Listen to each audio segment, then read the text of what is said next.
দশানী লঞ্চঘাট সংলগ্ন ময়দানে 20তম বার্ষিক ওয়াজ মাহফিল ও হালকায়ে জিকিরে গুরুত্বপূর্ণ আলোচনা করেছেন মুফতি মাহমুদ বিন হাবিব আলহাজ হজরত মাওলানা নুরুল আমিন জিহাদি।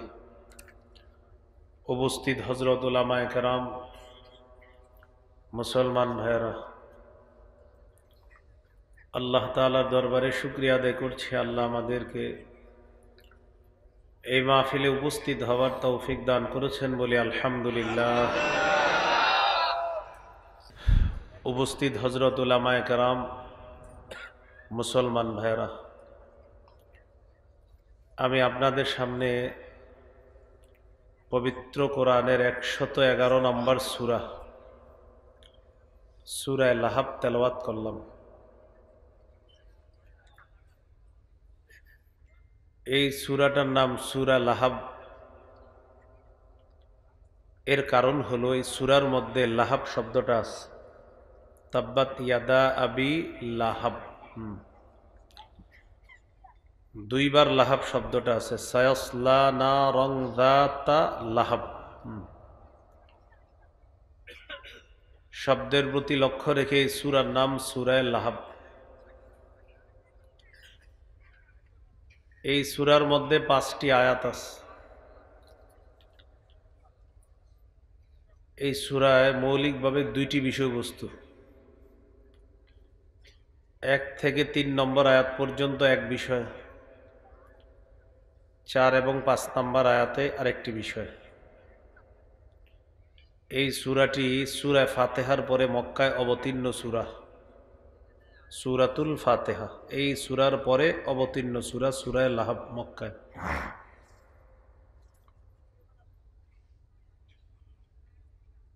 এই সূরার শানে নুজুল, আল্লাহ তাআলা এই সূরা কেন নাজিল করলেন, সহিহ বুখারীর 4770 নম্বর হাদিস এই সূরা নাজিলের প্রেক্ষাপট আলোচনা করা হয়েছে। রাসূলুল্লাহ সাল্লাল্লাহু আলাইহি ওয়াসাল্লাম গোপনে দাওয়াতের কাজ করার পর আল্লাহ তাআলা সূরাতুশ শুআরার 214 নম্বর আয়াত নাজিলের মাধ্যমে হুকুম করলেন, এখন থেকে প্রকাশ্যে দাওয়াত দিবেন। ওই আয়াতে আল্লাহ বলেন, ওয়ানদির আশীরাতাকাল আকরাবিন। নবী, আপনি আপনার নিকট আত্মীয়দেরকে ভয় দেখান, সতর্ক করেন। এই আয়াতের মাধ্যমে নবীকে প্রকাশ্যে দাওয়াতের হুকুম করলেন আল্লাহ। হুকুম পাওয়ার পর সাইদা রাসূলুল্লাহ সাল্লাল্লাহু আলাইহি ওয়াসাল্লাম আলা সাফা ফাজআলা ইউনাদি ইয়া বানি ফিহরিন ইয়া বানি আদিয়িন। রাসূলুল্লাহ সাল্লাল্লাহু আলাইহি ওয়াসাল্লাম প্রকাশ্যে দাওয়াত দেওয়ার এই হুকুম পাওয়ার পর সাফা পাহাড়ের উপর উঠলেন। উঠার পর বনি ফিহির, বনি আদি, মক্কার কুরাইশের বিভিন্ন এলাকার নাম নিয়ে নিয়ে নবীজি ডাকলেন, ও বনু ফেহের, ও বনু আদি, তোমরা আসো, কথা আছে তোমাদের সাথে। দলে দলে লোকেরা পাহাড়ের সামনে উপস্থিত হতে লাগলো। ফাজআলার রাজুলু ইযা লাম ইস্তাতি আন ইয়াখরুজা আরসালা রাসূলান লিয়ানজুরা মা হুয়া। যে ব্যক্তি নিজে আসতে পারলো না, সে আরেকজনকে পাঠিয়ে দিল দেখার জন্য কি হয়েছে, দেখো তো মুহাম্মদ কি বলতে চায়, একটু দেখো তো। হ্যাঁ,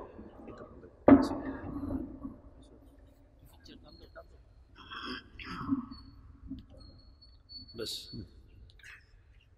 তো রাসূলুল্লাহ সাল্লাল্লাহু আলাইহি সাল্লামের এই মেশিনে হাত দিয়ে না, কোথায় ওটা, কই, মেশিনে হাত দিয়ে না, মেশিনে হাত দিয়ে না, দূরে দূরে বসে না। রাসূলুল্লাহ সাল্লাল্লাহু আলাইহি সাল্লামের কাছে জনগণ আসতে লাগলো, পাহাড়ের সামনে জড়ো হতে লাগলো। যেই ব্যক্তি আসতে পারলো না, সে আরেকজনকে পাঠিয়ে দিল দেখার জন্য যে নবী কি বলে, একটু শুনে আস। ফাজাআ আবু লাহাব ওয়া কুরাইশ,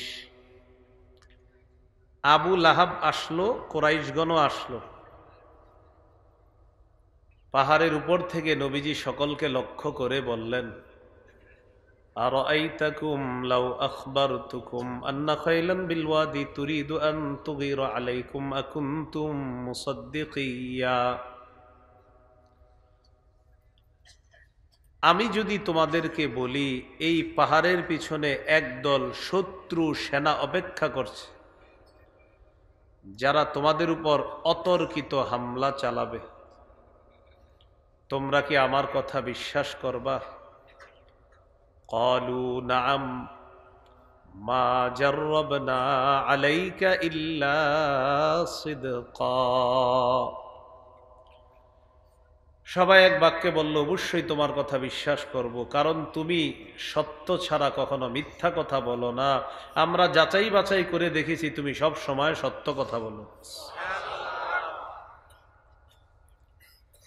فقال رسول الله صلى الله عليه وسلم إني نذير لكم بين يدي عذاب شديد। রাসূলুল্লাহ সাল্লাল্লাহু আলাইহি সাল্লাম বললেন, তাহলে শোনো, আল্লাহকে এক আল্লাহ মানো, আল্লাহর সাথে কোনো ইলাহ নাই, লাত উজ্জাত মানাত এদের পূজা করা যাবে না, এক আল্লাহকে শুধু আল্লাহ মানতে হবে। যদি না মানো, আমি তোমাদেরকে কঠিন আযাবের ব্যাপারে সতর্ক করছি যে আযাব আল্লাহ তোমাদেরকে দিবে। এটা বুখারীর 4770 নম্বর হাদিসের বর্ণনা। বুখারীর 2753 নম্বর হাদিসে আছে, রাসূলুল্লাহ সাল্লাল্লাহু আলাইহি সাল্লাম সকলকে ডেকে ডেকে বললেন, ইয়া মা'শারা কুরাইশ ইশতারু আনফুসাকুম فإني لا أغني عنكم من الله شيئا। ও কুরাইশ সম্প্রদায়, তোমরা নিজেদেরকে আগুন থেকে বাঁচাও। অন্য বর্ণনায় আনকিজু আনফুসাকুম মিনান নার, তোমরা নিজেদেরকে আগুন থেকে বাঁচাও। আল্লাহ তাআলার আযাবের মোকাবেলায় আমি তোমাদের কোনো উপকার করতে পারবো না। ইয়া বানি আব্দি মানাফ লা উগনি আনকুম মিনাল্লাহি শাইআ, ও বনু আব্দি মানাফ, আমি তোমাদেরকে আল্লাহর আযাবের মোকাবেলায় কোনো সাহায্য করতে পারবো না।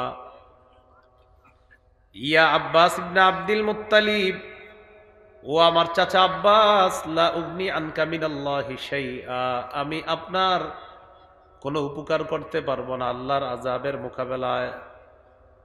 ইয়া সফিয়া আম্মাতা রাসূলিল্লাহি সাল্লাল্লাহু আলাইহি ওয়াসাল্লাম, লা উগনি আনকি মিনাল্লাহি শাইআ, ও নবীর ফুফু সফিয়া, আমি আপনার কোনো উপকার করতে পারবো না আল্লাহর আযাবের মোকাবেলায়।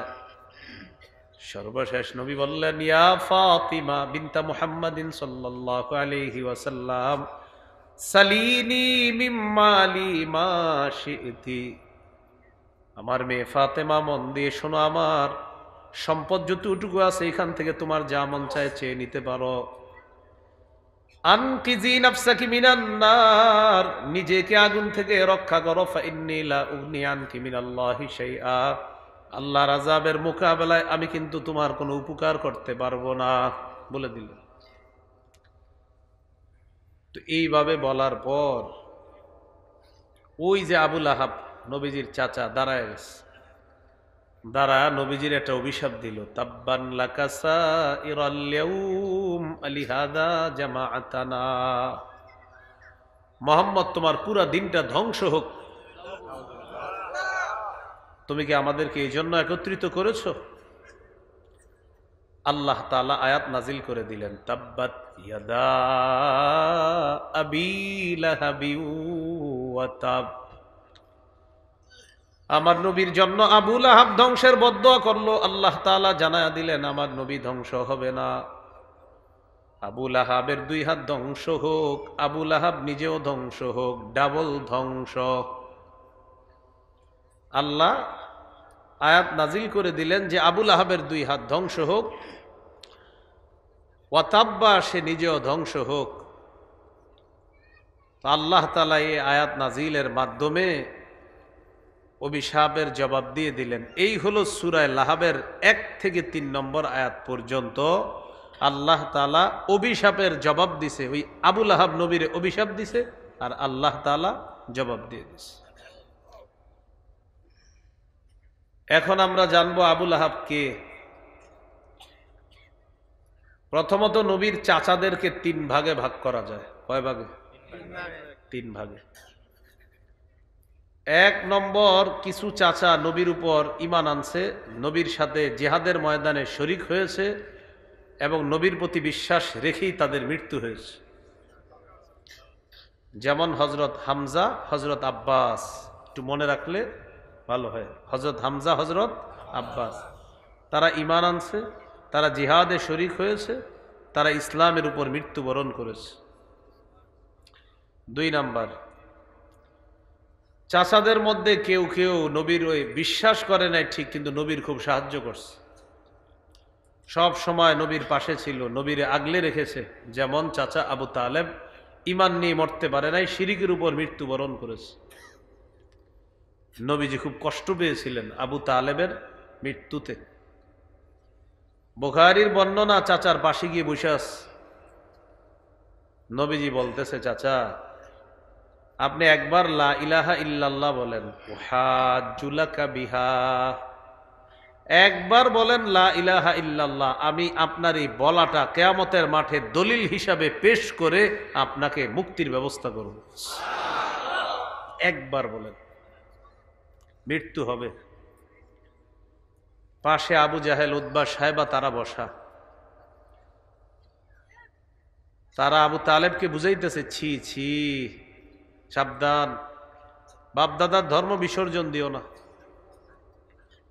আবু তালেব সর্বশেষ নবীজিকে বলল, ইখতারতুন নার আলাল আর। আবু তালেব বলতেছে, ভাতিজা তোমার ধর্ম সত্য, এটা আমি বিশ্বাস করি। তোমার ধর্মের উপর মৃত্যুবরণ না করতে পারলে আমার অবস্থা খারাপ হবে, এটাও আমি জানি। তবে আমি মারা যাওয়ার পর মানুষ বলবে, ছি ছি, বাপদাদার ধর্ম বিসর্জন দিয়ে বাতিজার ধর্ম গ্রহণ করেছে, এটা আমি সইতে পারবো না। আমি আগুন গ্রহণ করে নিলাম, কিন্তু লজ্জা বিসর্জন দিতে পারবো না। এটা বলে মারা গেছে।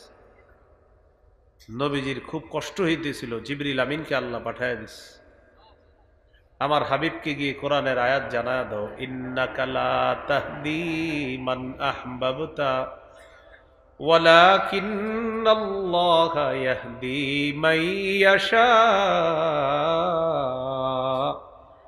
ওয়া হুয়া আ'লামু বিল মুহতাদিন। আল্লাহ তাআলা বলেন, আপনি যাকে পছন্দ করেন তাকে আপনি হেদায়েত দিতে পারবেন না। আল্লাহ তাআলা যাকে চান তাকে আল্লাহ তাআলা হেদায়েত দিয়ে দেন। আপনার পছন্দ অনুযায়ী হেদায়েত হবে না হাবিব, আমি আল্লাহ যাকে চাই তাকে হেদায়েত দান করি। এই জন্য হেদায়েত কার হাতে? অথচ অনেক মানুষ বলে আল্লাহর হাতে হেদায়েত নেই। নাউজুবিল্লাহ। এরকম কেউ যদি বলে সে পথভ্রষ্ট, সে গোমরা। এরকম কেউ বললে সে পথভ্রষ্ট, সে গোমরা। আর এটা বলার পরে যদি আপনাদের কারো গায়ে লাগে, হুজুর এটা কে বলছে, তো আপনার লাগলে কোনো কথা না, এটা যে বলছে বলছে, আপনার এটা লাগছে কেন সেটা বলেন। কারণ কিছু মানুষ আছে এরা জানে যে এদের অমুকে এমন পথভ্রষ্ট, আর এগুলা বলছে, বলার পরে আবার কথা গায়ে নিতে চায়। হুজুর বলছে কে? তো যে বলছে সে, সেটাকে, সেটা যে বলবে সে। বলেন কি বললাম? যে আমি বললে আমিও পথভ্রষ্ট হব, তো এখন যে বলবে সেই পথভ্রষ্ট হবে, সোজা হিসাব। চাচা কয় ভাগ? 1, যারা ঈমান আনছে, আব্বাস, হামজা। 2 নাম্বার, ঈমান আনে নাই, সাহায্য সহযোগিতা করছে, চাচা আবু তালেব। এই আওয়াজটা একটু কমান জানা এই পাশের। কষ্ট হইতেছে আমার। হ্যাঁ, 3 নাম্বার, রাসূলুল্লাহ সাল্লাল্লাহু আলাইহি সাল্লামের চাচাদের মধ্যে নবুয়ত প্রকাশ পাওয়ার পর থেকে মৃত্যু পর্যন্ত শত্রুতা করছে নবীর সাথে। এই হলো এক ধরনের চাচা, সেটা হলো আবু লাহাব। তাহলে 1 নাম্বার ঈমান আনছে, 2 নাম্বার ঈমান আনে নাই, সহযোগিতা করছে, 3 নাম্বার ঈমানও আনে নাই, শত্রুতা করছে। তো ঈমান আনছে আব্বাস হামজা, ঈমান আনে নাই আবু তালেব, সহযোগিতা করছে। ঈমানও আনে নাই, সহযোগিতা করে নাই, শত্রুতা করেছে আবু লাহাব। এই হলো তাব্বাত ইয়াদা আবি লাহাব। এই আবু লাহাবের কথা আলোচনা হচ্ছে।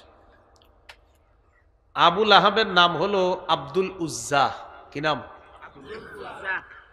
উজ্জা দেবীর গোলাম। আবু লাহাবের আসল নামটা আল্লাহ কোরআনে কেন বলে নাই? কারণ আসল নামটা তাওহীদের সাথে সাংঘর্ষিক। আব্দুল উজ্জা মানি উজ্জা দেবীর গোলাম, আর উজ্জা দেবীর গোলাম এই কথাটা শিরিক। এই জন্য শিরকি নামটা আল্লাহ কোরআনে না বলে আবু লাহাব বলেছে। আবুন শব্দের অর্থ পিতা, লাহাব শব্দের অর্থ লেলিহান অগ্নিশিখা, গৌর বর্ণের অধিকারী হওয়ার কারণে আবু লাহাবকে আবু লাহাব বলা হয়। অর্থাৎ অগ্নিস্ফুলিঙ্গওয়ালা, দেখতে অনেকটা আগুনের লালিমার মতো সুন্দর হওয়ার কারণে তাকে বলা হতো অগ্নিস্ফুলিঙ্গের বাবা। আর অগ্নিস্ফুলিঙ্গের বাবার আরবি হলো আবু লাহাব। অগ্নিস্ফুলিঙ্গের বাবার আরবি কি? আচ্ছা, হ্যাঁ। আবু লাহাবের এবার 2টা অবস্থা আপনারা একটু মন দিয়ে শোনেন। একটা হলো নবীজির নবুয়ত প্রকাশের আগের অবস্থা, আর একটা হলো নবীজির নবুয়ত প্রকাশের পরের অবস্থা। খুব মন দেন। নবুয়ত প্রকাশের আগের অবস্থা, নবী জন্মগ্রহণ করার পর আবু লাহাব যখন নবীর কথা শুনছে, দাসী সুয়াইবা যে সংবাদ দিছে তাকে আজাদ করে দিস। নিজে গিয়ে মানুষের কাছে সংবাদ দিছে, আমার ভাতিজা হইছে, আমার ভাই আব্দুল্লাহর ছেলে হয়েছে, তার বংশ রক্ষা হবে। মনে রাখতে হবে, নবীজির দাদা আব্দুল মুত্তালিবের 10 জন পুত্র সন্তানের একজন হলো আবু লাহাব। নবীজির দাদা আব্দুল মুত্তালিবের কয়জন পুত্র সন্তান? এর মধ্যে একজন হলো আবু লাহাব। তাহলে 1 নাম্বার, নবীর জন্মে খুশি হয়ে দাসী সুয়াইবাকে আজাদ করে দিয়েছে। মানুষের কাছে গিয়ে গিয়ে বলছে, আমার ভাতিজা হয়েছে, আমার ভাই আব্দুল্লাহর ছেলে হয়েছে, বংশ রক্ষা হবে। এই ঘটনাটাকে আবার কিছু বেদাতিরা কি করে, তারা এটারে রং মাখায়া বলে সোমবার দিন আবু লাহাবের আজাব একটু কম হয়, কারণ নবীর জন্মে খুশি হয়ে আবু লাহাব দাসী আজাদ করে দিছে, এই জন্য আবু লাহাবের আজাব কম হয়। আল্লাহ জানে এই কথা কই পাইছে, মানে বুঝায় আর কি। দেখছো, নবীর জন্মে খুশি হইয়া আবু লাহাবরে পর্যন্ত তার আজাব কমায়া দেওয়া হয়। বলেন আমার সাথে, এটা একটা জাল কথা। বলেন কি কথা? বানোয়াট কথা, মিথ্যা কথা। এই হলো নবুয়ত প্রকাশের পূর্বের এক অবস্থা। 2,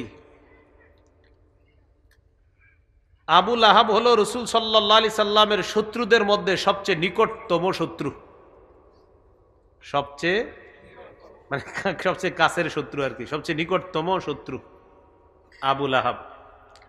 তো যাই হোক, নবুয়তের পূর্বে আবু লাহাবের অবস্থা, আবু লাহাবের 2 সন্তান, একজনের নাম উতবা, আরেকজনের নাম উতাইবা।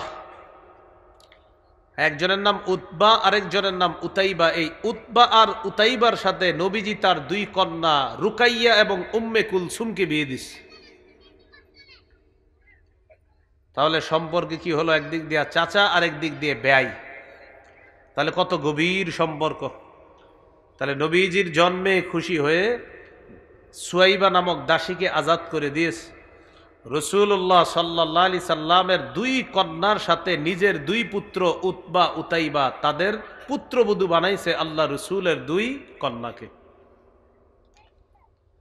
3 নাম্বার বিষয়, ভাতিজা হিসাবে আবু লাহাব খুব গর্ববোধ করত নবীজির নিয়ে, যে মোহাম্মদ আমার ভাতিজা, আব্দুল্লাহর ছেলে, এটা নিয়ে খুব গর্ব করত। এটা নবুয়ত প্রকাশের আগের ঘটনা। নবুয়ত প্রকাশের সাথে সাথে ঘটনা তো আপনাদেরকে বললাম। নবুয়ত প্রকাশের পরে গোপনে দাওয়াত দেওয়ার পরে প্রকাশ্যে যখন দাওয়াত দিলেন, আবু লাহাব বলল, মোহাম্মদ তুমি ধ্বংস হও, নাউজুবিল্লাহ, তোমার পুরাটা দিন ধ্বংস হোক। এবার নবুয়ত প্রকাশের পরের ঘটনা শোনেন। নবীজির দুই মেয়ে জানি কার ছেলের বউ? না না, আবুল আহাবের দুই ছেলের বউ, উতবা এবং উতাইবার বউ। ওই উতবা আর উতাইবা হলো আবুল আহাবের দুই ছেলের নাম।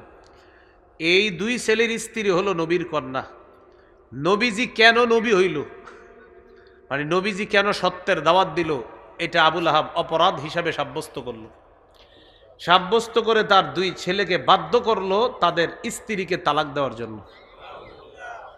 তখন নবীর ওই দুই কন্যাকে আবুল আহাবের দুই সন্তান তালাক দিয়ে দিস। এ হলো নবীর উপর প্রথম একটা আঘাত করলো।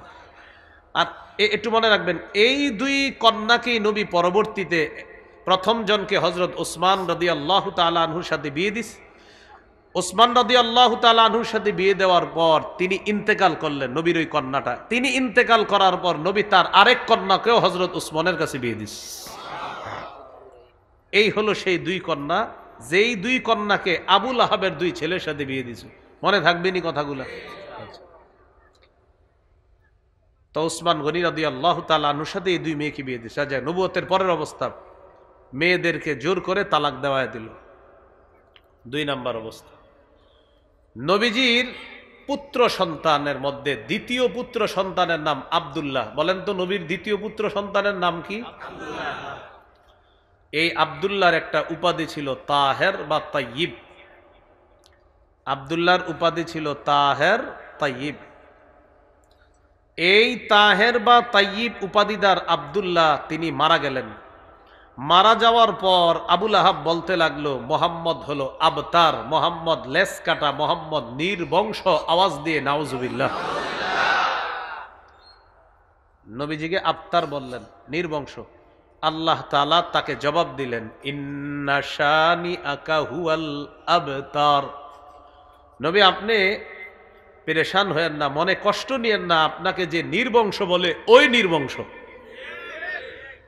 ওরে পৃথিবীতে কেউ ভালোভাবে স্মরণ করবে না, আর আপনাকে সারা দুনিয়া স্মরণ করবে। হাবিব, আমি আপনাকে এত পরিচিত করব। এই হলো ইন্না শানিআকা হুয়াল আবতার। এগুলো দ্বিতীয় কথা। এক, তালাক দেওয়াইলো মেয়েদেরকে। দুই, নবীজিরে নির্বংশ বলে কষ্ট দিছিল। তিন নাম্বার, হজের মৌসুমে নবীজি সাল্লাল্লাহু আলাইহি ওয়াসাল্লাম সুযোগে হাজিদের তাঁবুতে গিয়ে ঢুকতেন, ঢুকার পর তাদেরকে দাওয়াত দিতেন।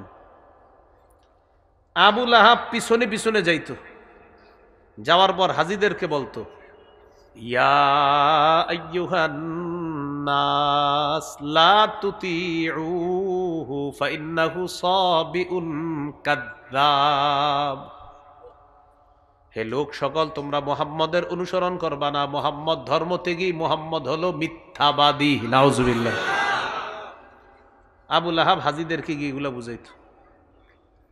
আল্লাহ তাআলা নবীকে সান্ত্বনা দেয়। সূরা আনআমের 34 নম্বর আয়াতে আল্লাহ বলেন, ওয়ালাকাদ কুযযিবাত রুসুলুম মিন ক্বাবলিকা ফাসাবারু আলা মা কুযযিবু ওয়া উযু হাত্তা আতাহুম নাসরুনা। নবী আপনি কষ্ট নিয়েন না, আপনার পূর্বে রসুলদেরকে, নবীদেরকে মিথ্যাবাদী বলা হয়েছে, তাদেরকে কষ্ট দেওয়া হয়েছে, তারা ধৈর্য ধারণ করেছে, আমার সাহায্য তাদের কাছে আসছে, আপনার কাছেও আসবে। এখান থেকে একটা বিষয় শিক্ষণীয় আছে। বলেন আমার সাথে, দাওয়াতের কাজ করতে গেলে বলেন কথার আঘাত সহ্য করতে হবে। আমাদের নবী কি মিথ্যাবাদী বলছে? কি বলছে বলেন তো? নবীজি এই আঘাত সহ্য করছে। এইগুলো নবুয়ত প্রকাশের পরের 3 নাম্বার অবস্থা। 1 নাম্বার, মেয়ে দুইটাকে তালাক দেওয়াইলো।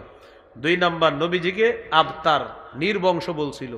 3 নাম্বার, হাজিদের ক্যাম্পে গিয়ে নবী দাওয়াত দিতেন, পিছনে পিছনে গিয়ে আবুল আহাব নবীকে মিথ্যাবাদী বলতেন। 4 নাম্বার, বলেন যুল মাজাজ। আবার বলেন এটা একটি বাজারের নাম। বলেন তো জুল মাজাজ কিসের নাম? এই জুল মাজাজ নামক বাজারে রাসূল সাল্লাল্লাহু আলাইহি সাল্লাম গেলেন। যাওয়ার পর লোকদেরকে উদ্দেশ্য করে বললেন, কুলু লা ইলাহা ইল্লাল্লাহ তুফলিহু। তোমরা বলো আল্লাহ ছাড়া কোনো ইলাহ নাই, তোমরা সফল কাম হয়ে যাবা। নবীজি দাওয়াত দিতেছে, আবু লাহাব পিছন থেকে পাথর নিয়ে আসছে, আসার পর নবীকে প্রহার করা শুরু করছে, মারা শুরু করছে। আল্লাহ নবীর পা মুবারক থেকে রক্ত পড়া শুরু হয়ে গেছে, রক্ত পড়া শুরু হয়েছে।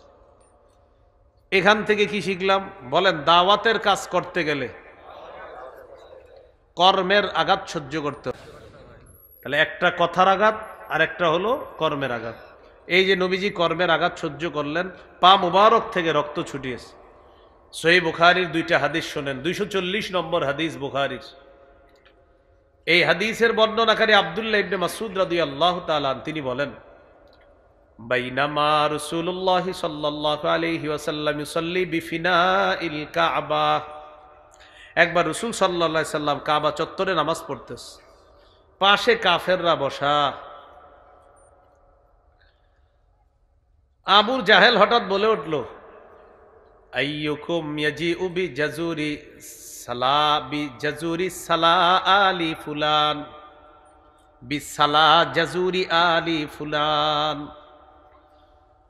আবু জাহেল বলল, তোমাদের মধ্যে কে পারবা ইয়াজিউ বিসালা জাজুরি আলি ফুলান, অমুক এলাকায় যাবা, যাওয়ার পর অমুক এলাকার উটের নারী বুড়ি পায়খানাগুলো আনবা,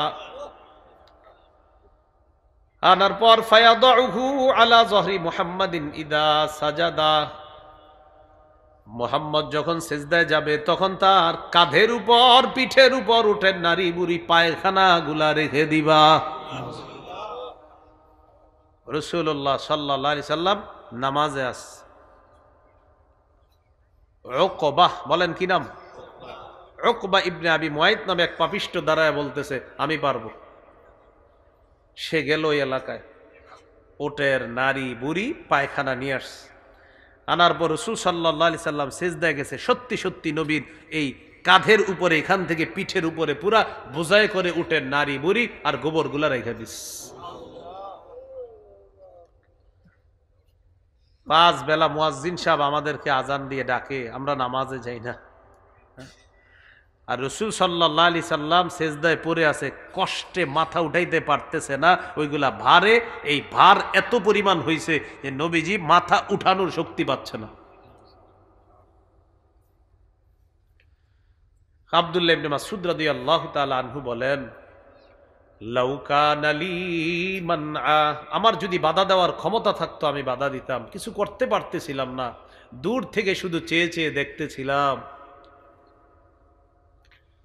ফাতেমা রাদিয়াল্লাহু তাআলা আনহাকে আমি খবর দিলাম, তিনি আসলেন। আসার পর নবীর পিঠের উপর থেকে, কাঁধের উপর থেকে ওঠেন নারী বুড়ি পায়খানা এগুলা সরাইলেন।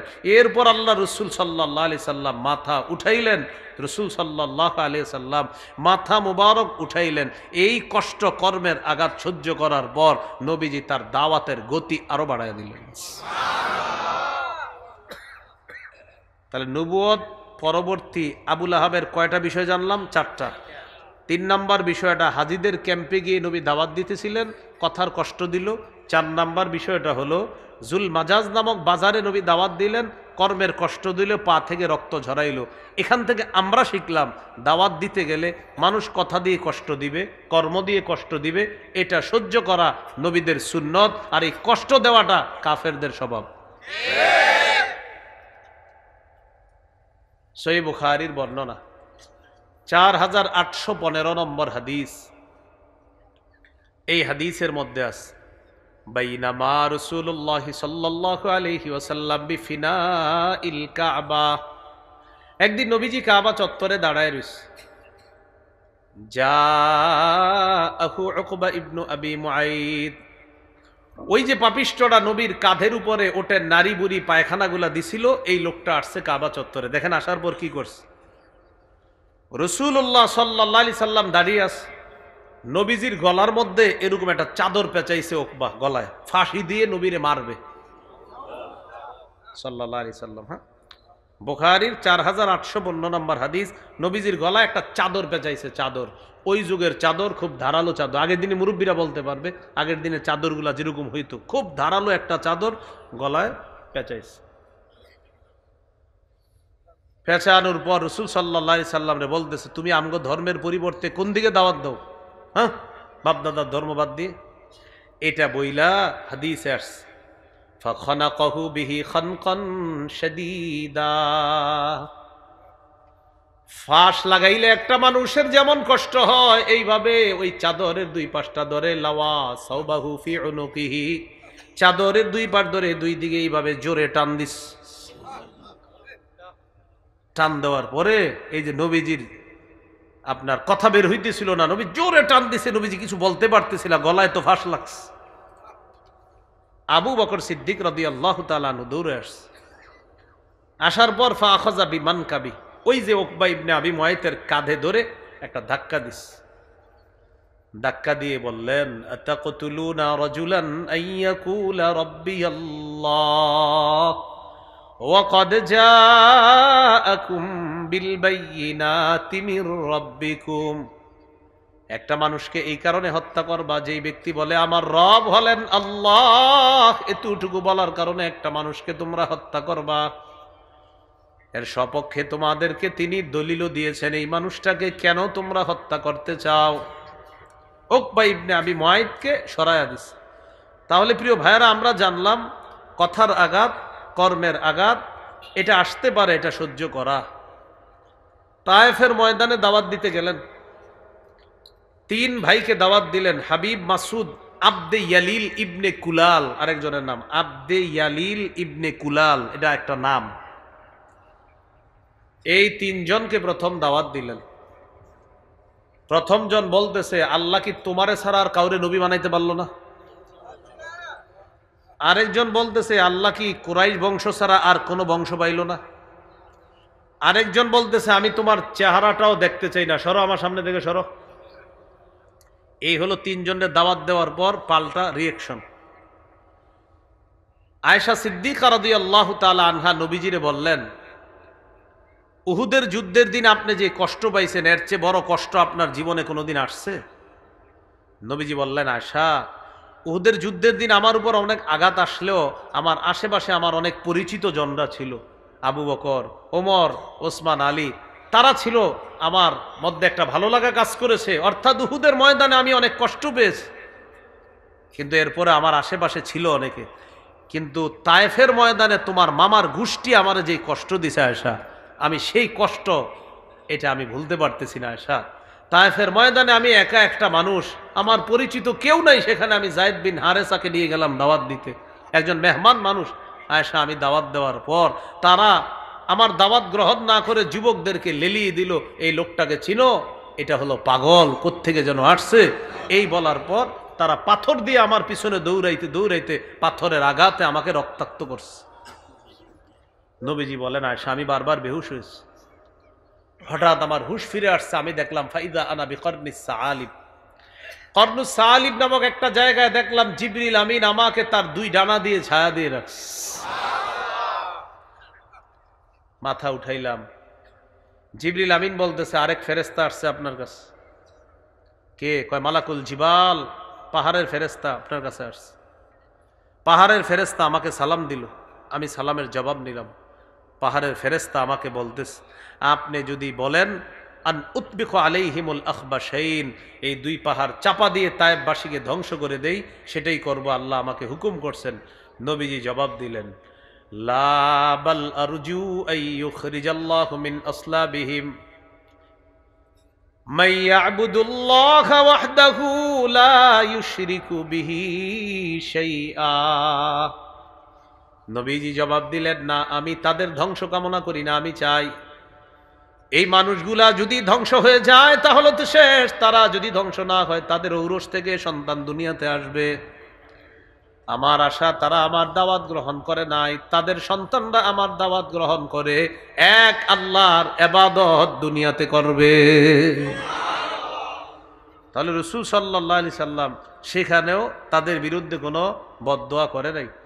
এই জন্য যারা দাওয়াত দিবে তাদের এটাও একটা অসাধারণ গুণ, তারা যাদেরকে দাওয়াত দিবে তাদের হেদায়েতের দোয়া করা। সহিহ বুখারীর বর্ণনা 2937 নম্বর হাদিস, 2937 নম্বর হাদিস। এই হাদিসের মধ্যে আসছে রাসূল সাল্লাল্লাহু আলাইহি সাল্লামকে বললেন হুজুর, দাউস নামে একটা গোত্র আছে, তারা নাফরমান, তাদের বিরুদ্ধে বদদোয়া করেন।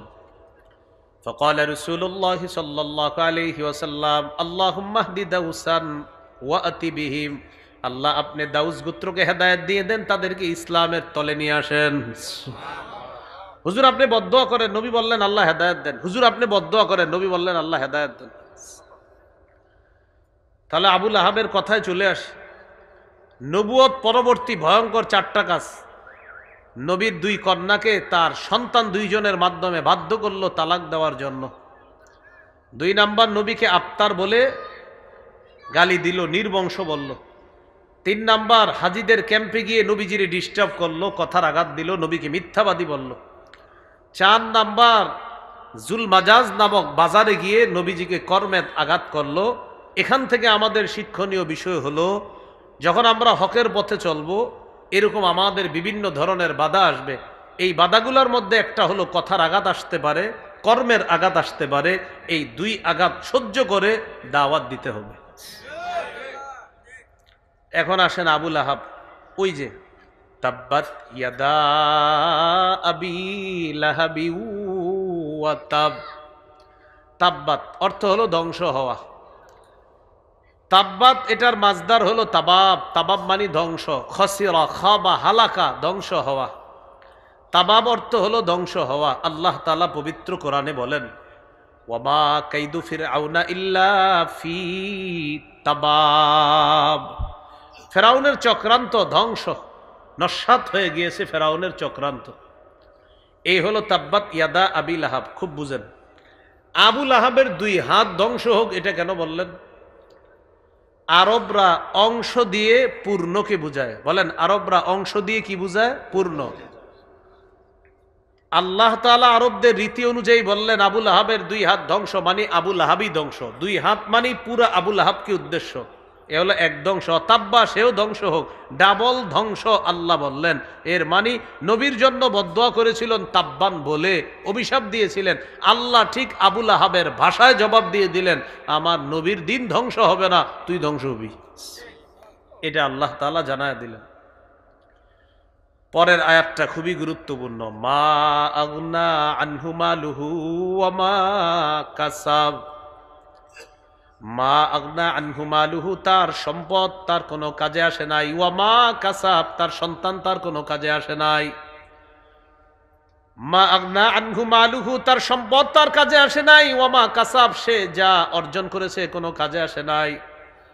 ওয়ামা কাসাবের ব্যাখ্যায় আব্দুল্লাহ ইবনে আব্বাস বলেন, ওয়ামা কাসাব বিন ওয়ালা, তার যেই সন্তানগুলা সে কামাই করছিল, মানে তার যেই সন্তানগুলা হয়েছিল, এই সন্তানগুলাও তার কোনো কাজে আসে নাই। এখান থেকে বুঝেন, তাহলে সম্পদও কাজে আসে নাই, সন্তানও কাজে আসে নাই। প্রথমে আমার সাথে বলেন, বলেন আল্লাহর পথে সাধারণত 2টা জিনিস বাধা হয়, সম্পদ, সন্তান। কি কি বাধা হয়? সম্পদ। এই জন্য আল্লাহ পবিত্র কোরআনে বলেছে, ইয়া আইয়ুহাল্লাযীনা আমানু লা তুলহিকুম আমওয়ালুকুম ওয়ালা আওলাদুকুম আন যিকিরিল্লাহ। হে ঈমানদারগণ, লা তুলহিকুম, তোমাদেরকে যেন দূরে সরায় না দেয়, গাফেল করে না দেয়। আমওয়ালুকুম, তোমাদের সম্পদ, ওয়ালা আওলাদুকুম, তোমাদের সন্তান, আন যিকিরিল্লাহ, আল্লাহর জিকির থেকে যেন গাফেল করে না দেয়। আল্লাহর স্মরণ থেকে যেন তোমাদের সম্পদ তোমাদেরকে গাফেল করে না দেয়। দোকানে শাটার লাগাইতেছেন, মুয়াজ্জিন মসজিদে বলতেছে কদ কামাতিস সালাহ, কদ কামাতিস সালাহ। এই টাইমে এক কাস্টমার আইসা কয় 5000 টাকার সদাই নিমু।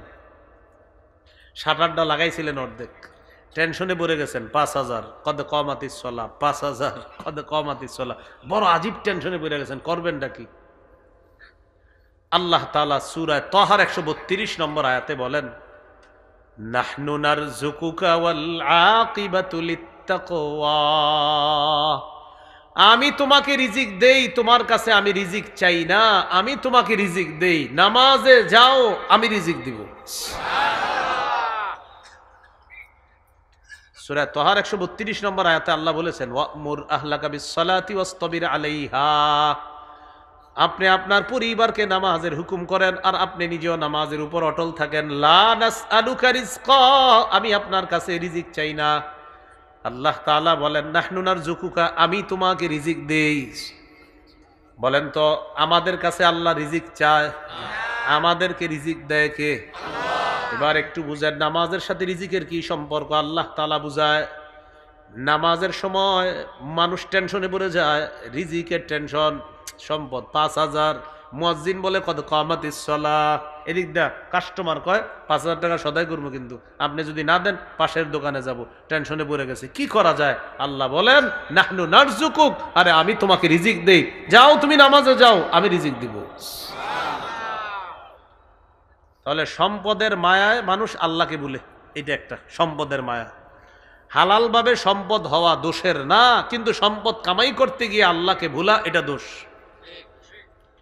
قال رسول الله صلى الله عليه وسلم أن تذر ولدك, তুমি তোমার সন্তানকে এমন অবস্থায় রেখে যাওয়া, আগনিয়া, ধনাঢ্য অবস্থায় তুমি তোমার সন্তানকে রেখে যাওয়া, খায়রুম মিন আন তাদারহুম আলাতান ইয়াতাকাফফাফুনান নাস, তোমার সন্তান মানুষের কাছে হাত পাতবে এই অবস্থায় রেখে যাওয়ার চাইতে তাকে টাকা পয়সাওয়ালা রেখে যাওয়া উত্তম। তুমি তোমার সন্তান মানুষের কাছে হাত পাতবে এই অবস্থায় না রেখে কিছু টাকা পয়সা দিয়ে তাকে দুনিয়াতে রেখে যাবা, এটা তোমার জন্য উত্তম। এখান থেকে বুঝলাম হালাল ভাবে সম্পদ কামাই করা এটা দোষের না, তবে হালাল ভাবে সম্পদ কামাই করতে গিয়ে আল্লাহকে ভুলে যাওয়া এটা অন্যায়। তাহলে আবার বুঝেন কয় জিনিস আল্লাহর থেকে আমাদেরকে গাফেল করে? সম্পদ, সন্তান। তো গেল সম্পদের কথা, এবার সন্তান। সন্তানের মায়া বড় আজীব মায়া। জোরে নামাজের সময় নামাজে রওনা করবেন, এই টাইমে আপনার বাচ্চাটা কান্না করা শুরু করবে, আব্বু চিপস খাবো। কি খাবো? সকাল থেকে কান্না করে নাই, ইবলিস এসে খোঁচা দিছে চিপসের কথা। এই যে আপনি নামাজে রওনা করলেন, এখন ও চিপসের কথা বলে, আপনি নিশ্চিত হন যে ইবলিস ওরে খোঁচা দিছে, তাই ওর চিপসের কথা এখন মনে পড়ছে না, সারাটা দিন কেন মনে পড়ে না ওর। ইবলিসের সাথে একটা যুদ্ধ করবেন আপনারা, সেটা হলো বাচ্চা যদি নামাজের সময় হঠাৎ চিপসের কথা বলে আর যদি চিল্লা ইচ্ছা মতো, ওরে প্যাম্পাস পরা এটারে কোলে করে মসজিদে নিয়ে যাবেন।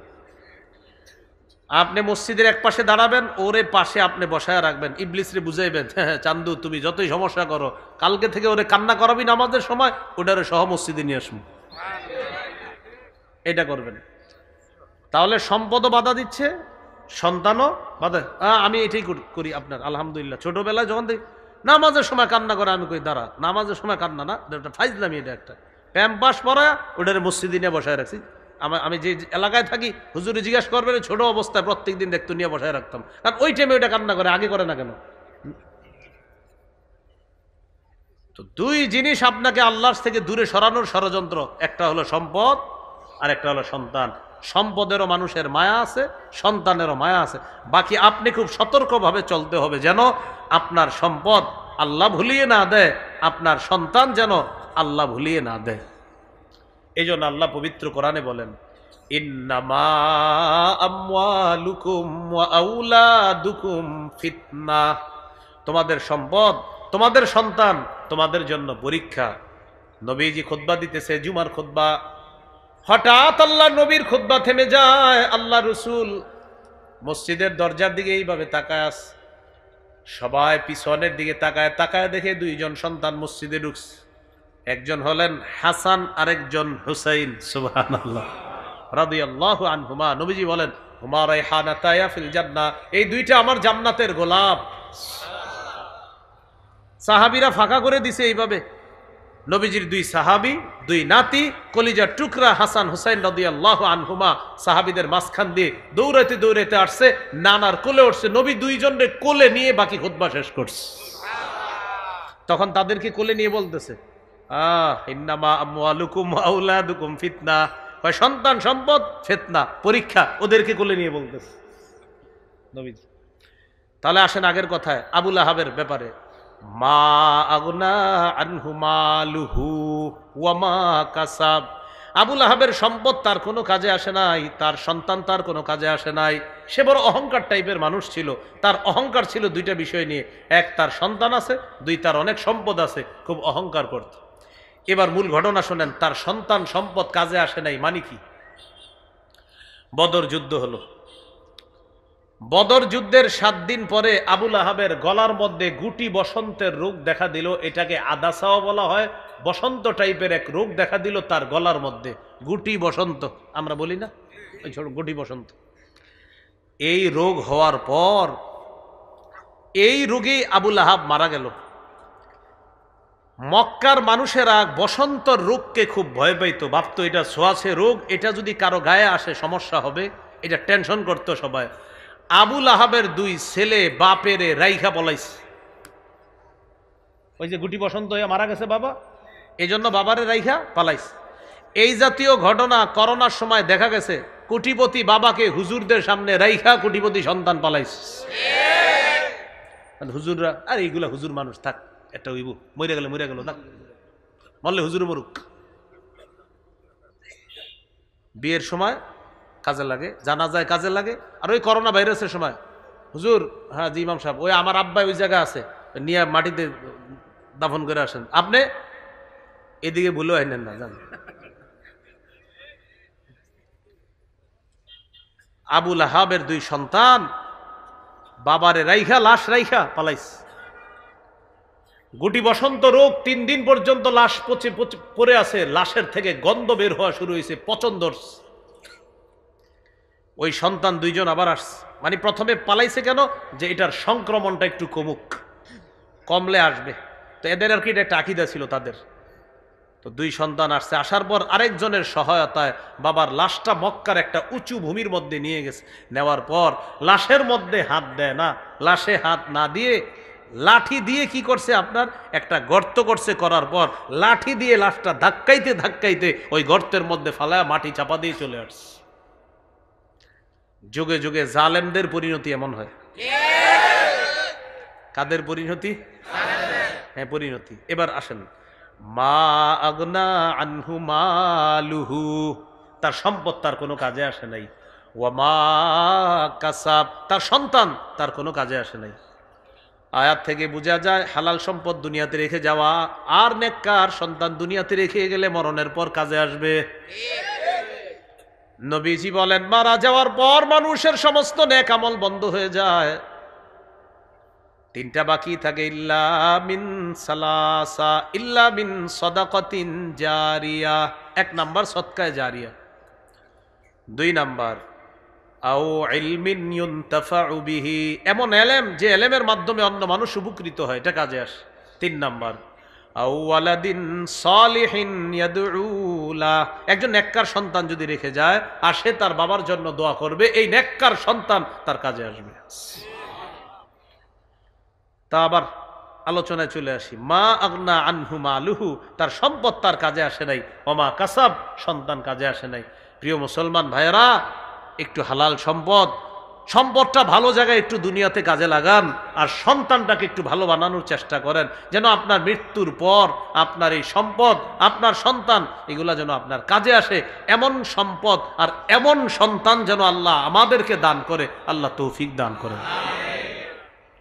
রাসূলুল্লাহ সাল্লাল্লাহু আলাইহি সাল্লাম সাহাবীদেরকে প্রশ্ন করলেন।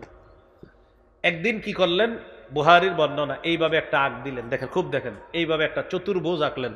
এটা কি চতুর্ভুজ? কিলো কই অঙ্কের ছাত্ররা কই, এটা কি চতুর্ভুজ? হ্যাঁ, চতুর্ভুজ আঁকার পর দেখেন, অখত্ত খত্তান ফিল ওয়াসাত, মাঝখানে একটা দাগ দিলেন। দাগ দেওয়ার পর এই দাগটা চতুর্ভুজের বাহিরে নিয়ে গেলেন। তাহলে বুঝেন, চতুর্ভুজ মাঝখানে একটা দাগ দিলেন, দাগটা ভিতরে না বাহিরে? তো টোটালটা মনে রাখেন, দাগ বাহিরে চলে গেল। এবার নবীজি কি করলেন, ওই মাঝখানের দাগের পাশে আরো কিছু দাগ দিলেন, এই ছোট ছোট ছোট ছোট অনেকগুলা দাগ দিলেন। দাগ দেওয়ার পর নবীজি সাহাবীদেরকে বললেন, হাদাল ইনসান, এই যে মাঝখানের দাগটা, এটা মানুষ। দাগের 2 পাশে যেগুলা দেখতেছো এগুলা তার রোগ বিমারি। কি এগুলা? চারো পাশের দাগটা হলো মানুষের জীবন। বলেন, চারো পাশের দাগটা মানুষের জীবন। এবার এই যে দাগের মাঝখানে ছোট্ট ছোট্ট দাগগুলো, এগুলো হলো রোগ বিমারি, বিভিন্ন বালা মুসিবত, টেনশন। তাহলে টেনশন, রোগ বিমারি, এটা কি জীবনের বাহিরে না ভিতরে? তাহলে বুঝেন, তাহলে জীবনের ভিতরে রোগ বিমারি সবকিছু। আর ওই মাঝের দাগটা মানুষ। এবার দেখেন তো, মানুষ কি দাগের ভিতরে না বাহিরে? দাগটা ভিতরে না একটু বাহিরে আছে? নবীজি বলেন এই চারপাশের দাগটা হলো জীবন, মাঝখানের ছোট্ট ছোট্ট দাগগুলা হলো তার বিভিন্ন পেরেশানি, আর ওই যে বাহিরে যেটা, এটা হলো হাদা আমালুহু, এটা হলো তার আশা। মানুষ মরে যায়, আশাগুলা থেকে যায়, তার আশা কখনো শেষ হয় না। লম্বা দাগটা কি? আশা। তার আশা কখনো পূরণ হয় না, মানুষ মারা যায়। তো নবী বলেন এটাই জীবন। এবার সাহাবীদেরকে প্রশ্ন করলেন, আইয়ুকুম মালু ওয়ারিসিহি আহাব্বু ইলাইহি, আচ্ছা তোমাদের মধ্যে কে আছে এমন যার কাছে মালু ওয়ারিসিহি আহাব্বা ইলাই, তার ওয়ারিসের সম্পদ তার কাছে বেশি প্রিয়, এমন কে আছো? বুঝেন, সবাই তাকান, এই এক ব্যক্তি, এই আরেক ব্যক্তি। তোমাদের মধ্যে এমন কে আছো যে তার ওয়ারিসের সম্পদ তার কাছে বেশি দামি? আপনারা বলেন, আপনার সম্পদ আপনার কাছে বেশি প্রিয় না ওয়ারিসেরটা বেশি প্রিয়? নিজেরটা, নিজেরটা। আরে আপনার সম্পদ যেটা, মানে আপনার এখন দুনিয়াতে আছেন, এই দুনিয়ায় আপনার সম্পদটা কি বেশি দামি না ওয়ারিসেরটা বেশি দামি? নিজেরটা। আমি মইরে গেলে না ওয়ারিস, কিন্তু আমি দুনিয়াতে যতক্ষণ আছি তখন আমার সম্পদ আমার কাছে দামি। তো নবীজি বললেন, তাহলে তোমার সম্পদ তোমার কাছে দামি, ওয়ারিসেরটা দামি না? তো সাহাবীরা বলে, হুজুর ওয়ারিসের সম্পদ কেন দামি হবে? আমরা দুনিয়াতে থাকতে আবার ওয়ারিস নেই, মারা যাওয়ার পরেই না ওয়ারিস হবে? নবীজি বললেন, হ্যাঁ ঠিক আছে কথা। তোমরা যেই মাল সম্পদ কামাই করতেছো এগুলো তো ওয়ারিসের জন্যই। বলেন নবীজি কি বললেন, দেখেন, তোমরা যা কামাই করতেছো এগুলো তো ওয়ারিসের জন্যই, আর যে আমলগুলা করতেছো এটা নিজের জন্য। অতএব তোমার সম্পদ যদি তোমার কাছে দামি হয়, তোমার আমলটা তোমার কাছে দামি হতে হবে, আর তোমার সম্পদ তোমার কাছে দ্বিতীয় অবস্থানে থাকতে হবে, কারণ তুমি মারা যাইবা, সম্পদ হবে ওয়ারিসের। আর তুমি বলছো ওয়ারিসের জিনিস কখনো তোমার কাছে প্রিয় না, তাহলে প্রিয় কোনটা? যেটা তোমার সাথে যাবে সেটা হলো আমলনামা। এটা নবীজি বুখারীর বর্ণনায় সাহাবী কি স্পষ্ট বললেন, এই জন্য হাদিসে আসছে তাত্তাবিউল মাইয়িতা সালাসা, মৃত্যু ব্যক্তির সাথে কবর পর্যন্ত তিনটা জিনিস যায়, আল মাল ওয়াল আমাল ওয়াল আহাল। মাল যায়, ওয়াল আমালু আমল যায়, ওয়াল আহাল পরিবার যায়। নবী বলেন ইয়ারজিউ ইসনান, দুটা ফিরে আসে, ইয়ারজিউল মালু ওয়াল আহাল, সম্পদ ফিরে আসে, পরিবার ফিরে আসে, ওয়ায়াবকাল আমাল, আমল নামাটা থাকে। বলেন তো মৃত ব্যক্তির সাথে কবর পর্যন্ত কয়টা জিনিস যায়? তিনটা। সম্পদ যায়, পরিবার যায়, আমল নামা যায়। নবী বলেন সম্পদ চলে আসে, পরিবার চলে আসে, আমল নামা থেকে যায়। এখানে অনেক মুহাদ্দিস লেখছে সম্পদ দ্বারা উদ্দেশ্য তোমার খাট, তোমার যে বহন করবে লাশটা এই খাট। এখান থেকে বোঝা যায় প্রত্যেকের আলাদা একটা খাট থাকা দরকার, যে খাট দিয়ে তারে বহন করে কবর পর্যন্ত নিবে। এখানে বলছে এটা তোমার সম্পদ। তাহলে এবার বুঝে শুনে বলেন তো, আমরা সারা জীবন ভালোবাসতেছি ওয়ারিসের সম্পদ, কার সম্পদ? যদিও আমরা দাবি করি না আমগো সম্পদ বেশি দামি। সাহাবীদেরকে বললেন সম্পদ কারটা বেশি দামি, ওয়ারিসের না তোমারটা? কয় হুজুর আমাদের সম্পদ আমাদের কাছে বেশি দামি। নবী বললেন তোমাদের সম্পদ আমল নামা, ওয়ারিসের সম্পদ তোমার সম্পদ, তোমার সম্পদ ওয়ারিসের হবে, তোমার সম্পদ যেটা এটা হবে আমল নামা। আর তুমি যা কামাই করতেছো এটা ওয়ারিসের, আর যা আমল করতেছো এটা তোমার। তো মা আগনা আনহু মালুহু ওয়ামা কাসাব, তার সম্পদ তার কোনো কাজে আসে নাই। ওয়ামা কাসাবের ব্যাখ্যা আব্দুল্লাহ ইবনে আব্বাস বলেছেন ওমা কাসাবা বিন ওয়ালাদ, যেই সন্তান তার অর্জন হয়েছে, আল্লাহ দিয়েছে, এই সন্তানও তার কাজে আসলো না। পাহাড়ের উপরে নিয়ে লাঠি দিয়ে গুতায় এটারে ফালাইয়া দিছে, কাজে আসলো না। এরপরে আল্লাহ বলেন সায়াসলা নারান যাতা লাহাবিন, তারে তো মাটির নিচে পুঁতে রাখছে, এখন সে কোথায় যাবে? আল্লাহ বলেন সায়াসলা, ও চিরেই সে প্রবেশ করবে। সলিয়া ইয়াসলা, প্রবেশ করা, নারা আগুনে, যাতা লাহাব, লেলিহান অগ্নিশিখা যুক্ত আগুনে সে প্রবেশ করবে, যে আগুন দাউ দাউ করে জ্বলতে থাকবে। ওর চেহারাটা যেমন আগুনময় চেহারা ছিল, ওই জাতীয় আগুনে ও প্রবেশ করবে। সায়াসলা নারান যাতা লাহাব। এই গেল আপনার 1 থেকে 3 নম্বর আয়াত। এগুলো এই সূরার প্রথম বিষয়বস্তু। আমি শুরুতে বলছিলাম 1 থেকে 3 নম্বর আয়াত পর্যন্ত আলোচনা হলো আবুল আহাব নবীজিরে অভিশাপ দিয়েছিল, এই অভিশাপের জবাব দিয়েছেন আল্লাহ 1 থেকে 3 নম্বর আয়াত পর্যন্ত। আমার নবীর অভিশাপ দেওয়ার কারণে ও ধ্বংস, আমার নবীকে অভিশাপ দেওয়ার কারণে ওর ধন সম্পদ সন্তান কোনো কাজে আসে নাই। 3, আমার নবীকে অভিশাপ দেওয়ার কারণে ওর ঠিকানা জাহান্নাম। এই হলো 1 থেকে 3 নম্বর আয়াত।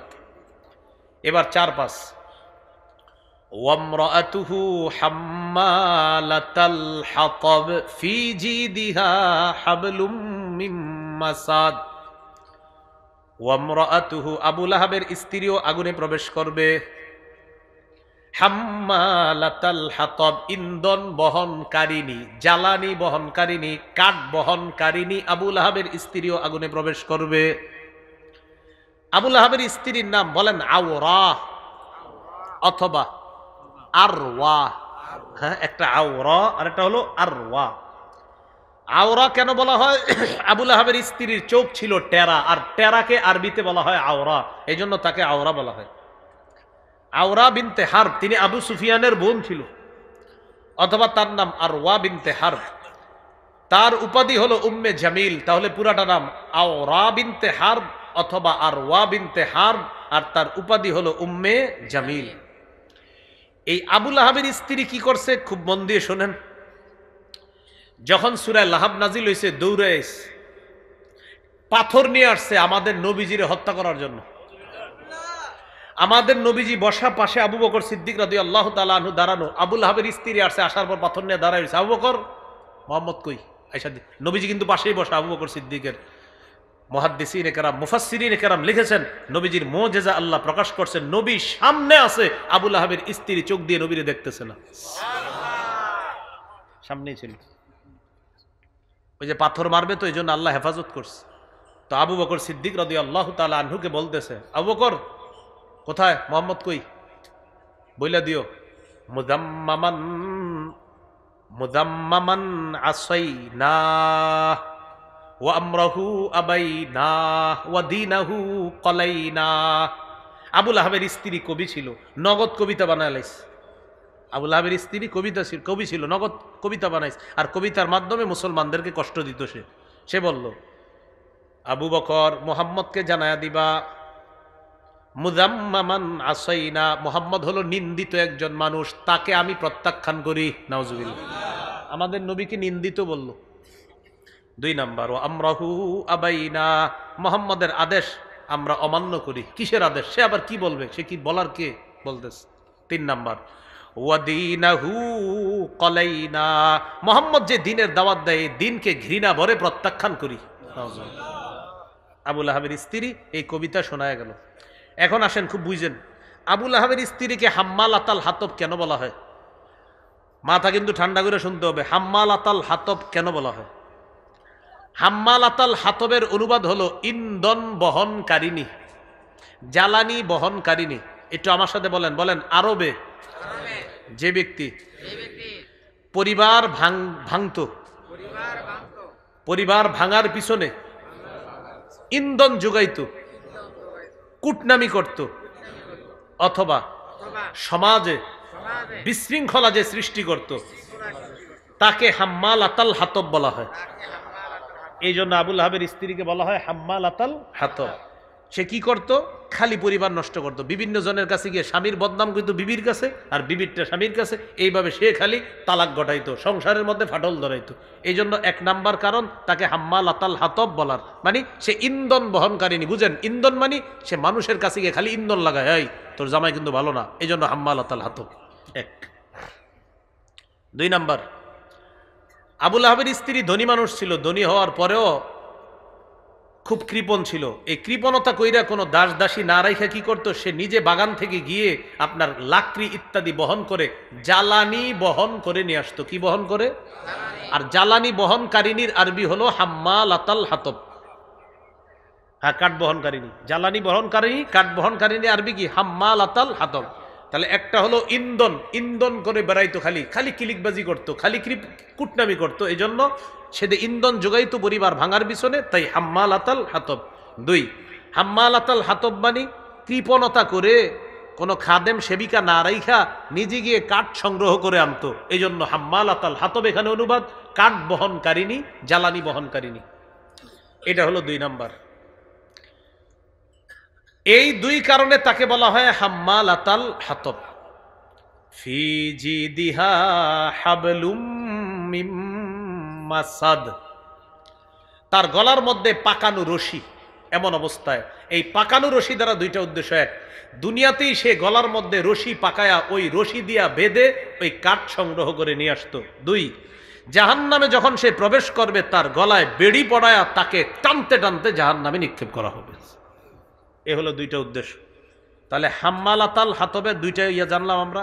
সে খালি সমাজে বিশৃঙ্খলা করত আর মানুষের পরিবার নষ্ট করত, তাই ইন্ধন বহনকারিণীকে বলা হয় হাম্মালাতাল হাতব। খালি আগুন লাগাইতো, সংসারে আগুন লাগাইতো। কি লাগাইতো? সংসারে আগুন। আরেকটা হলো চুলায় আগুন ধরাইতো, কি দিয়ে? কাঠ দিয়ে। আর সে কাঠ নিজে আনতো, এই জন্য হাম্মালাতাল হাতব। ফি জিদিহা হাবলুম মিন মাসাদ, অনুবাদ হলো পাকানো রশি তার গলায় থাকতো, এই রশি দিয়ে সে কাঠ বেঁধে আনতো। আরেকটা হলো এই রশি তার গলায় বেঁধে তাকে জাহান্নামে ফেলা হবে, নাউজুবিল্লাহ। এই হলো ওয়ামরাআতুহু হাম্মালাতাল হাতব ফি জিদিহা হাবলুম মিন মাসাদ। আবু লাহাবের স্ত্রীও জাহান্নামে প্রবেশ করবে আর তার গলার মধ্যে থাকবে পাকানো রশি। এমন অবস্থায় সে জাহান্নামে প্রবেশ করবে। এবার মন দিয়ে শোনেন। এক নাম্বার, অহংকারের পরিণতি খুব খারাপ। বলেন, অহংকারের পরিণতি কি? দুই নাম্বার, ধন সম্পদ কোনো কাজে আসে না যদি ঈমান না থাকে। ধন সম্পদ কোনো কাজে আসে না যদি ঈমান না থাকে। তিন, দাওয়াতের কাজে বাধা দেওয়া হারাম। বলেন, দাওয়াতের কাজে বাধা দেওয়া। চার, নবীর নিকট আত্মীয় হওয়া সত্ত্বেও আবু লাহাবের কোনো কাজ হয় নাই, কারণ ঈমান নাই। তাই নবীর নিকট আত্মীয়র যখন কোনো কাজ হলো না ঈমান ছাড়া, তো আমার আপনার কি অবস্থা হবে? এই জন্য ঈমান নিয়ে কবরে যাওয়া, এটার বিকল্প কোনো চিন্তা করা যাবে না। ঈমান নিয়ে যে কোনো মূল্যে আল্লাহর কাছে দোয়া করে কবুল করাতে হবে, আল্লাহ ঈমান নিয়ে যেন কবরে যেতে পারি। অন্যথায় নবীর কাছের আত্মীয় আবু লাহাব, কিন্তু কোনো কাজ হবে না, কারণ তার ঈমান নাই। তাহলে কয়টা বিষয়? এই সূরা লাহাবের মূল বিষয় আলোচ্য ছিল দুইটা, আর আমরা মূল বিষয় বের করব মোট তিনটা। এক নাম্বার, শানে নুজুল, অর্থাৎ এই সূরা নাজিলের প্রেক্ষাপট। প্রেক্ষাপটটা মনে আছে? ওই যে পাহাড়ের উপরে দাঁড়ায়া দাওয়াতের আহ্বান করছে। দুই নাম্বার, এই সূরার বিষয়বস্তু হলো 1 থেকে 3 নম্বর আয়াত পর্যন্ত আল্লাহ অভিশাপের জবাব দিছে। আর 3 নাম্বার, আবু লাহাবের স্ত্রী তার কৃতকর্ম, সেটা হলো মুসলমানদেরকে কবিতার মাধ্যমে কষ্ট দিত, নবীজিকে কষ্ট দিত, এই কারণেও তার ঠিকানা জাহান্নাম। এই তিনটা হলো মূল বিষয় আমরা জানলাম। এবার আমরা যেটা জানবো, নবুয়ত প্রকাশের আগে আবু লাহাবের চরিত্র ছিল এক ধরনের, নবুয়ত প্রকাশের পরে আবু লাহাবের চরিত্র হয়ে গেল আরেক ধরনের। ঠিক আমাদের সমাজে এমন কিছু মানুষ পাবেন, 6 বছর ইমাম সাহেব ইমামতি করে বেচারায়, হঠাৎ একদিন সুদের ওয়াজ করে। এতদিন আপনি সঠিক ছিলেন, সুদের ওয়াজ করার পরে বলতেছে হুজুর ভালো না, তারে কিভাবে এখান থেকে বের করা যায়। এই বের করা যাওয়ার স্বভাবটা আবু লাহাবের স্বভাব, আর সহ্য করাটা নবীর স্বভাব। এটা কিন্তু আপনি পাবেন, এরকম লোক আপনারা চা খাওয়াইছে, পান খাওয়াইছে, বিস্কুট খাওয়াইছে, মোগলাই খাওয়াইছে, যেই সুদের ওয়াজ করছেন, হুজুর আপনি কি মানে এটা ছাড়া আর ওয়াজ পান নাই? তো আপনার লাগছে কেন? না আমিও তো একটু এরকম। তা আপনি একটু হইলে তো এরকম স্বভাব মানুষের মধ্যে পাবেন। তাহলে প্রিয় ভাইয়ারা, যে কোনো অবস্থায় হকের উপরে থাকার জন্য চেষ্টা করতে হবে। এটা হলো সূরা লাহাবের মূল শিক্ষা। রসুল কথার কষ্ট সহ্য করেছেন, কর্মের কষ্ট সহ্য করেছেন। এই সহ্য করার শিক্ষাগুলা আমরাও নিব, আমরাও নিজেদের জীবনে বাস্তবায়ন করব। আল্লাহ তৌফিক দান করেন। সুবহানাল্লাহি ওয়া বিহামদিহি, সুবহানাকাল্লাহুম্মা ওয়া বিহামদিক, আশহাদু আল্লা ইলাহা ইল্লা আনতা আস্তাগফিরুকা ওয়া আতুবু ইলাইক। আমিন ওয়া আখিরু দাওয়ানা আলহামদুলিল্লাহি রাব্বিল আলামিন।